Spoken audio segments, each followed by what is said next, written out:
Oh dear listeners, I am still trying to process the overwhelming sense of disappointment and disillusionment that I experienced during my time at École Centrale de Nantes. It's as if I was sold a dream, a promise of an exceptional education and a bright future, but what I got was a harsh reality check.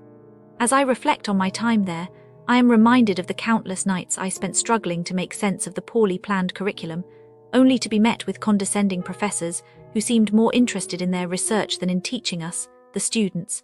It was as if they had forgotten that we were the ones paying their salaries and that our success was their failure. The administration, was an absolute nightmare. Imagine having to deal with a bunch of incompetent bureaucrats who seemed more interested in covering their own behinds than in helping students. I mean, who forgets to respond to emails, only to send a generic, uninspired message at 9 p.m. informing you that your concerns will be addressed. Eventually, it was like they were playing a cruel game of cat and mouse with our sanity. And then there was the issue of housing. Oh boy, the housing. It was as if they had taken every worst interior design nightmare and mashed them all together into a cramped, overpriced, poorly maintained space that was supposed to be our home for 2 years. I mean, who thought it was a good idea to put a bunch of exhausted students in a tiny, dimly lit room with a bed that was more like a glorified hammock. It was like they wanted us to fail, to be so uncomfortable that we wouldn't even bother to show up to class.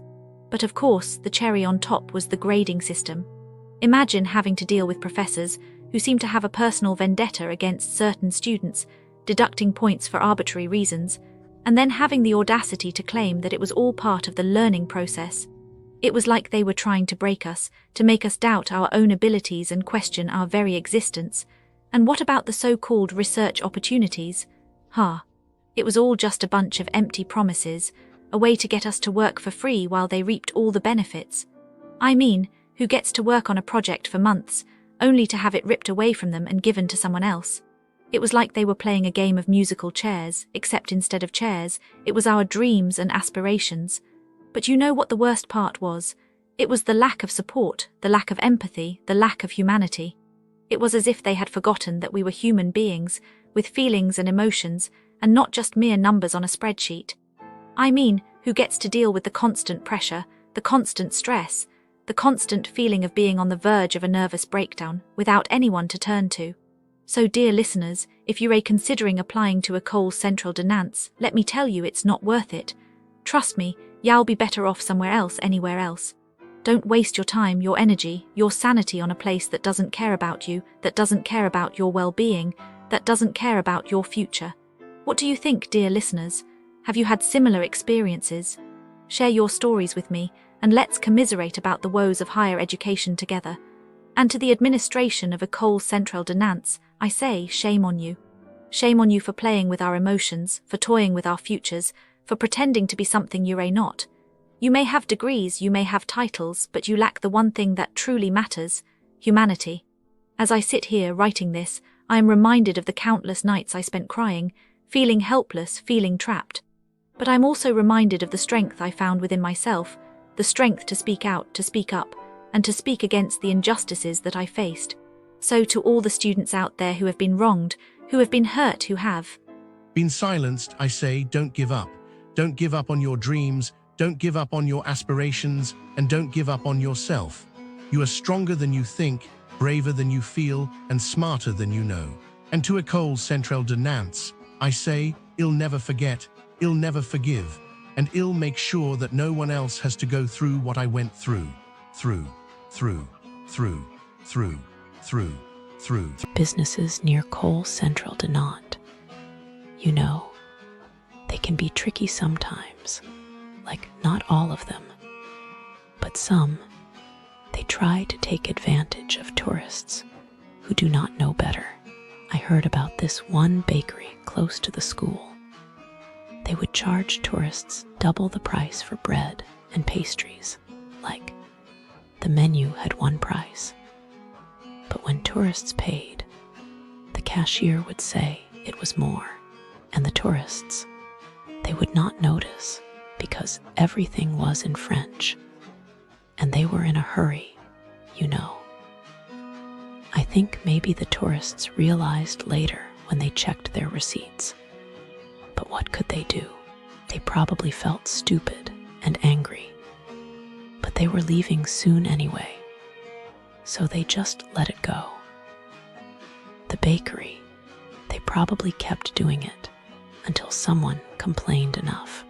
Then there was this souvenir shop, also near École Centrale de Nantes, and they would sell fake things, like cheap plastic keychains. But tell tourists it was local handmade art, and the tourists, they would buy it because they wanted something nice to remember their trip.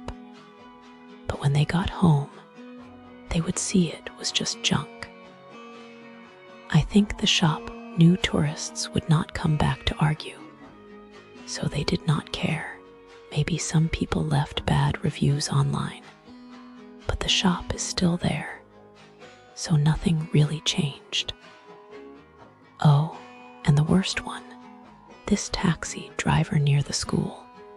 He would pretend the meter was broken and charge tourists crazy prices for short rides, like from École Centrale de Nantes to the city center.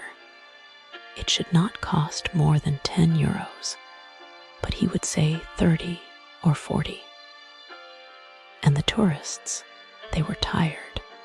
They did not know the real price, so they just paid.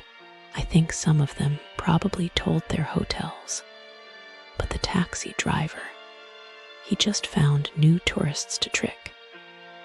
It is so unfair, you know. I do not know why people do this. Maybe they think tourists have a lot of money, or maybe they just do not care because tourists leave and forget. But it is wrong. École Centrale de Nantes is a nice place, but you have to be careful, like always check prices, ask for receipts, and do not let anyone rush you, because some people, they will try to take advantage, and it is not right. In the shadow of École Centrale de Nantes, a tapestry of businesses weaves a tale that leaves much to be desired. As a travel analyst with an eye for detail and a heart that bleeds for the little guy, I've sifted through the silt of consumer sentiment to bring you an unvarnished portrait of the commercial landscape that embraces this academic institution. Imagine, if you will, stepping off the well-trodden paths of Nantes, lured by the siren call of commerce, only to find yourself in a bazaar of broken promises and half-hearted hospitality. This is the realm where the businesses near École Centrale de Nantes cast a long shadow, often failing to shine under the scrutiny of those who seek their services. Centre Commercial Beaulieu stands as a monument to missed opportunities. Picture a parking lot that's less of a welcome mat and more of a crumpled invitation. Here, the wheels of commerce grind to a halt as often as the parking barrier decides to play hard to get. Within its walls, the ghost of accessibility haunts the corridors, whispering tales of exclusion to those who dare navigate its halls on wheels other than shopping carts. As I delve into the experiences shared, I feel a kinship with those whose visits became voyages through the mundane. The sterile aisles of consumerism should be a playground for all, yet it seems that some are relegated to the role of spectator, their money as unwelcome as a fly in a soufflé.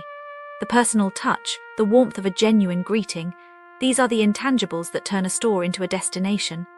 Alas, they seem to be in short supply, much like the elusive parking attendant who might just be an urban legend. The saga of Central Form Rond-Point de Paris unfolds like a Dickensian drama, where the promise of rejuvenation is overshadowed by the spectre of neglect. Here, the ritual of self-care is marred by the chill of tepid showers and the desolation of broken promises.